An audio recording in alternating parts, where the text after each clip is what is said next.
I was reading John Wyndon's The Kraken Wakes, and I was particularly interested in a scene where these alien orbs are descending onto Earth's oceans.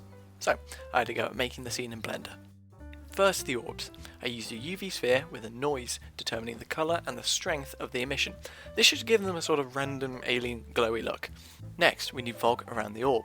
I experimented with smoke simulations, but it was very hard to get the right amount of transmission through the smoke. So, I created another larger sphere and using a principal volume shader, created my own fog. Next, we need the rest of the scene. I found a good nighttime HDRI which should work well and set about making the ocean. Fortunately, Blender has an ocean modifier which really speeded up the process, and after a quick bit of shading, the ocean was done. Then we need some stars, so I set up a plane in the back and set up some easy procedural stars. Quickly animate the spheres coming down, render as PNG so we can pick the best one. I'm using cycles because I want nice reflections of the orbs off the water, even though EV would probably be quicker. There we go, that's the render done.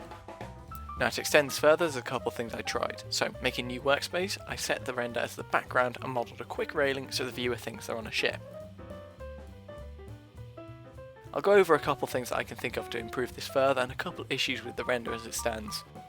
So I had this idea of adding some silhouetted people in the foreground to add a bit more detail, but it didn't quite turn out as I'd like, as I'm bad at modelling and the light doesn't come around the edges as I would have liked.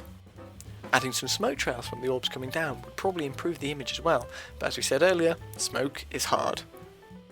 Also, the ocean doesn't look quite right towards the horizon, and this could be fixed by expanding the modifier further, but this would massively increase the render times.